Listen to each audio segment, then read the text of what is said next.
En resumen latinoamericano, vamos a recordar lo que ocurriera el 24 de agosto de 1994 en Montevideo, más concretamente en las inmediaciones del hospital El Filtro, donde miles de personas salieron a la calle para exigir que 3 militantes vascos que habían llegado años antes como refugiados, que habían sido detenidos y que estaban cumpliendo una huelga de hambre, fueran extraditados a Madrid, al Estado español, como lo exigía el gobierno de ese momento en España. Esto fue un hecho importantísimo que no se daba en Uruguay desde prácticamente la década del 70, porque miles de personas salieron a respaldar solidariamente a estos militantes y fueron reprimidos con una brutalidad realmente increíble.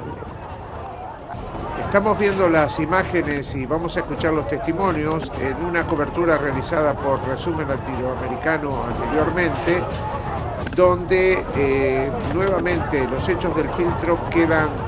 expuestos de una manera muy clara y demuestran que pasados los años, ya 17 años, la impunidad sobre los culpables de los asesinatos de Fernando Morroni y Roberto Facal continúan. Que se termine la impunidad de los asesinos de Morroni y de Facal. Olé, olé, olé, olé, olé, olé, que se termine la impunidad de los asesinos de Morroni y de Facal. Y se recuerda lo que pasó el 24 de agosto de 1994, que por el derecho al asilo, que había tres vascos en huelga de hambre, llamado también en ese momento por el Movimiento de Liberación, por Mujica, por Tabaré Vázquez, por Sereni, todos, PCNT, todos llamaron, convocaban todos al filtro por el derecho al asilo. Y bueno, y en ese marco hubo una represión tremenda. Allí fue donde cayó mi hijo y a las pocas cuadras también Roberto, que estaba transmitiendo con su máquina de fotos y sacando fotos y transmitiendo para las otras radios. Fernando cayó en el lugar y Roberto cayó cerca de la casa, lo mataron, lo arrastraron y por eso todos los años se recuerda hasta que no haya justicia. Y cuando haya justicia, que le veamos la cara al asesino, también vamos a seguir. Nos estamos movilizando autoconvocados a 13 años de la masacre de Jacinto Vera, una masacre instrumentada por el gobierno español y el gobierno uruguayo contra este pueblo, con operativos e integrantes de los grupos de inteligencia español ubicados en la comisaría 13, se instrumentó en el momento que este pueblo reclamaba el derecho de asilo de ciudadanos vascos que hacía muchos días que estaban haciendo huelgas de hambre y ahí estaban en una huelga de hambre seca, peligrando su salud, y habiéndose instrumentado por parte del Poder Judicial, el Poder Político y las fuerzas represivas una persecución clara al pueblo vasco, también se persiguió la solidaridad de este pueblo, terminando con la muerte de dos compañeros, de Roberto Facal y Fernando Morroni.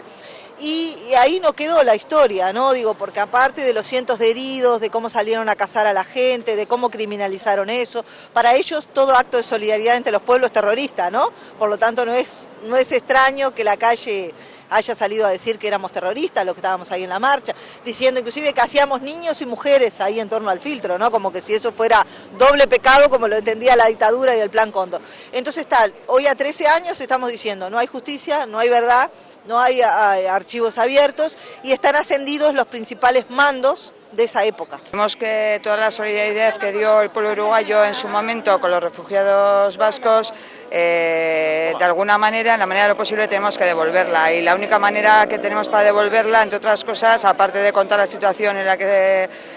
se vive el pueblo uruguayo y demás, es estar aquí y apoyarlas lo máximo posible y luego cuando vayamos allí contar todo lo que hemos vivido. Pues yo creo que en general con mucha emoción, pues porque somos un pueblo muy chiquito y tampoco igual esperamos que haya tanta solidaridad por parte de otros pueblos. Entonces para nosotros fue muy emocionante y una sensación de que no estamos solos, de que todo pueblo en lucha de alguna manera apoya al resto de los pueblos a conseguir pues lo que intenta, ¿no? Un poco su liberación. Bueno, yo creo que lo que hubo ahí fue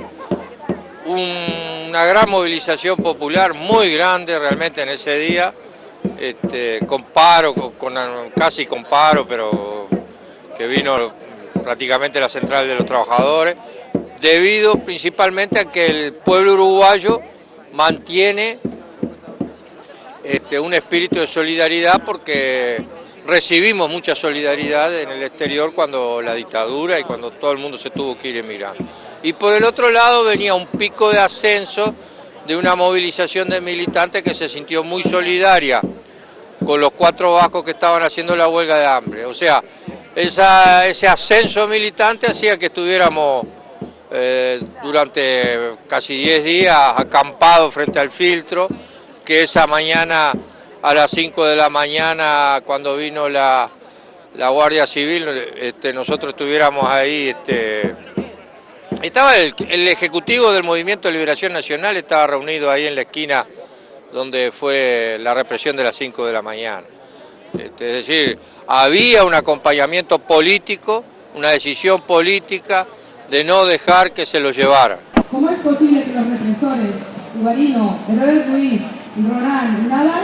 culpables de la masacre de Jacinto Vera, responsables de los asesinatos de Fernando Morroni y Roberto Facay hace 13 años, hayan sido ascendidos por este gobierno? ¿Cómo es posible que en una sociedad que se autodenomina democrática, como el Estado español y francés, a pesar de las denuncias constatadas incluso a nivel internacional, se siga aplicando la tortura por parte de sus cuerpos policiales con total impunidad? Hoy somos todos sediciosos y sediciosas, todos terroristas.